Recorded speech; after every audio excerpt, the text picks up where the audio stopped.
Analisis konsep pertumbuhan ekonomi dan pembangunan ekonomi, serta permasalahan dan cara mengatasinya, juga menyajikan hasil temuan permasalahan pertumbuhan ekonomi dan pembangunan ekonomi, serta cara mengatasinya.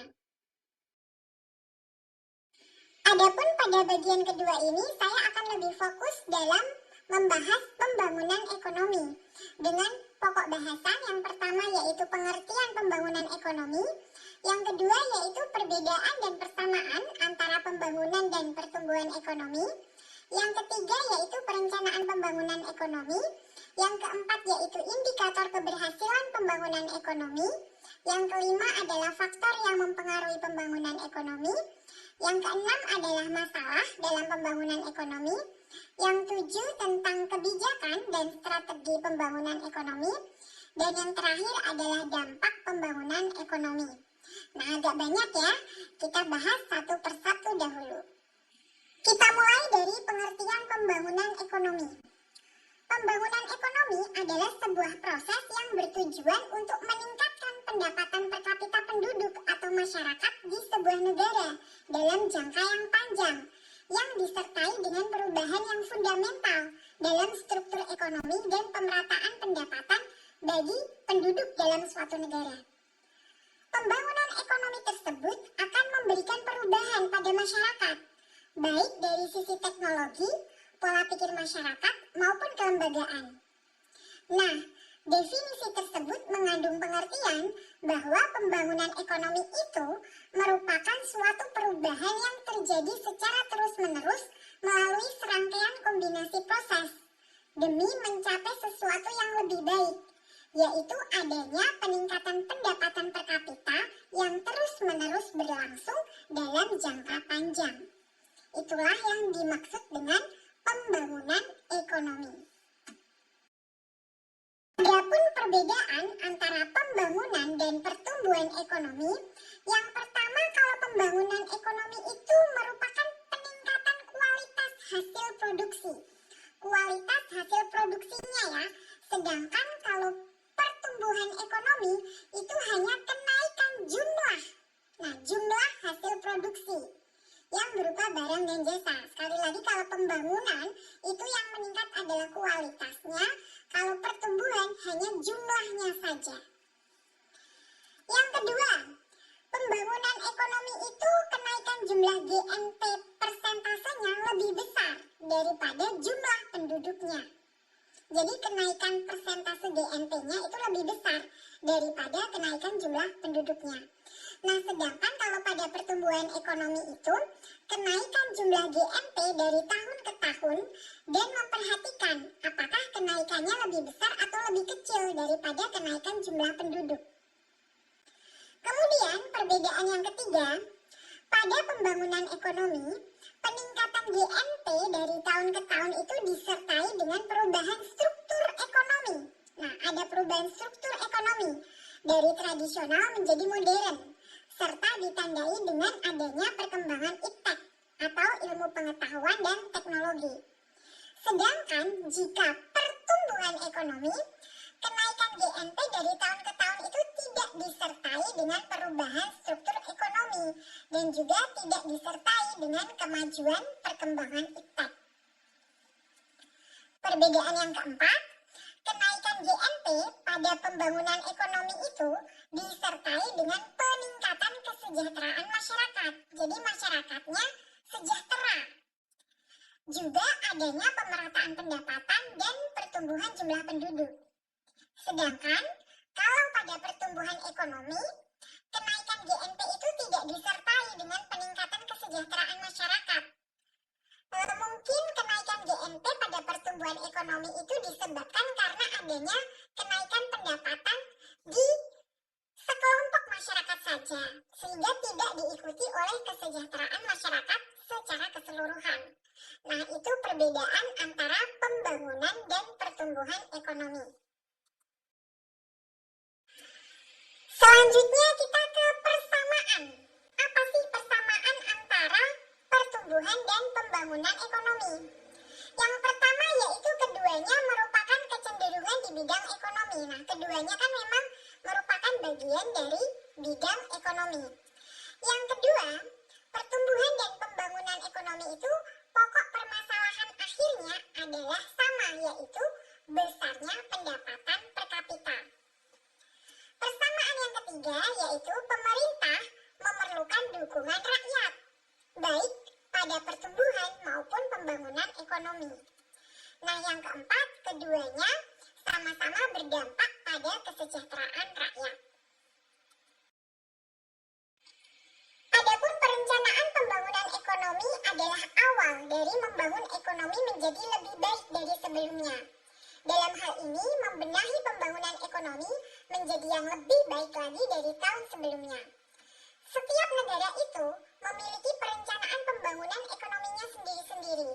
Nah, di Indonesia, perencanaan pembangunan ekonomi itu termasuk ke dalam perencanaan pembangunan nasional yang tertuang pada Undang-Undang Nomor 25 Tahun 2004 tentang Sistem Perencanaan Pembangunan Nasional atau SPPN. Nah, bentuknya seperti ini. Kalau kalian nanti ingin tahu apa isi dari undang-undang ini, silahkan klik tautan di kolom deskripsi di bawah ini, nanti akan saya berikan linknya agar kalian bisa mengakses untuk membuka isi dari Undang-Undang RI Nomor 25 Tahun 2004 tentang SPPN, Sistem Perencanaan Pembangunan Nasional. Adapun indikator yang digunakan untuk mengukur keberhasilan pembangunan ekonomi yang pertama adalah struktur ekonomi. Perkembangan ekonomi dapat diukur dari perubahan sektor yang menyumbang kontribusi terbesar dalam pendapatan nasional. Contohnya, pergeseran dari sektor pertanian menjadi sektor industri. Nah, yang kedua adalah pendapatan per kapita. Pertumbuhan ekonomi ini erat kaitannya dengan pendapatan per kapita. Jika pendapatan per kapita itu semakin naik, pasti disebabkan oleh perekonomian yang stabil. Artinya, kesejahteraan masyarakat akan terjamin. Yang ketiga yaitu Indeks Pembangunan Manusia atau IPM. Nah, IPM ini menjelaskan bagaimana penduduk dapat mengakses hasil pembangunan dalam memperoleh pendapatan, kesehatan, pendidikan, dan sebagainya. Indeks ini dibentuk oleh 3 dimensi dasar yakni umur panjang dan hidup sehat, pengetahuan, serta standar hidup layak yang dapat dilihat berdasarkan pendapatan per kapita, angka harapan hidup, dan durasi lamanya sekolah. Ada beberapa faktor yang sangat mempengaruhi pembangunan ekonomi ini. Yang pertama yaitu sumber daya manusia. Karena sumber daya manusia ini menjadi faktor yang sangat penting terhadap tinggi rendahnya pembangunan ekonomi. Yang kedua adalah sumber daya alam. Sumber daya alam ini merupakan faktor yang tidak kalah pentingnya juga dalam pembangunan ekonomi. Karena umumnya negara yang sedang dalam tahap perkembangan sangat bergantung pada sumber daya alam dalam pembangunan negaranya. Yang ketiga yaitu sumber daya modal. Contohnya itu berupa barang yang penting untuk perkembangan serta kelancaran dalam pembangunan ekonomi. Sebab barang modal ini juga bisa untuk meningkatkan dan memperbaiki produksi. Yang keempat yaitu ilmu pengetahuan dan teknologi. Perkembangan ilmu pengetahuan sangat pesat, khususnya di bidang teknologi. Hal tersebut dapat mempengaruhi pembangunan ekonomi suatu negara. Nah, yang kelima yaitu budaya. Budaya memberikan dampak tersendiri terhadap pembangunan ekonomi yang dilakukan. Faktor ini dapat berfungsi sebagai pembangkit atau pendorong proses pembangunan, tetapi juga bisa saja mungkin menjadi penghambat pembangunan jika tidak disikapi dengan benar. Sehingga atas budaya yang kita miliki, kita hormati dan kita kembangkan secara benar. Selanjutnya apa saja sih biasanya masalah-masalah dalam pembangunan ekonomi? Nah, sebelum kita ke masalah-masalahnya, kita harus tahu dulu nih ciri-ciri negara berkembang. Karena dengan tahu ciri-ciri negara berkembang, kita akan lebih dapat merumuskan masalah-masalah pembangunan ekonomi itu secara tepat. Ciri-ciri negara berkembang yang pertama itu tingkat pertumbuhan penduduk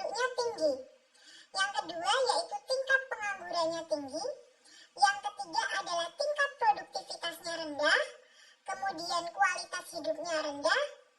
Selanjutnya, kebergantungan pada sektor pertanian atau sektor primer itu sangat tinggi. Kemudian informasi yang diterima juga biasanya tidak sempurna, sehingga tingkat kebergantungan pada angkatan kerja juga tinggi. Kemudian ada lagi ketergantungan tinggi pada perekonomian eksternal yang rentan. Nah, jika negara-negara itu memiliki ciri-ciri seperti ini, kemungkinan negara tersebut masih terkategori negara berkembang seperti di Indonesia. Nah, pada negara berkembang ini biasanya muncul masalah-masalah yang ditimbulkan dari ini semua. Adapun permasalahan ekonomi yang biasanya dihadapi di negara berkembang, yang pertama yaitu standar hidup rendah. Standar hidup rendah itu bagaimana? Standar hidup rendah itu misalnya ya yang penting hidup aja. Contoh ya, misalnya ya yang penting punya tempat tinggal. Apakah tempat tinggal itu layak atau tidak, itu tidak menjadi masalah. Yang penting pergi ke kota aja, nanti di sana tinggal di mana itu tidak dipermasalahkan di awal dia berangkat. Nah, itu yang namanya standar hidup rendah.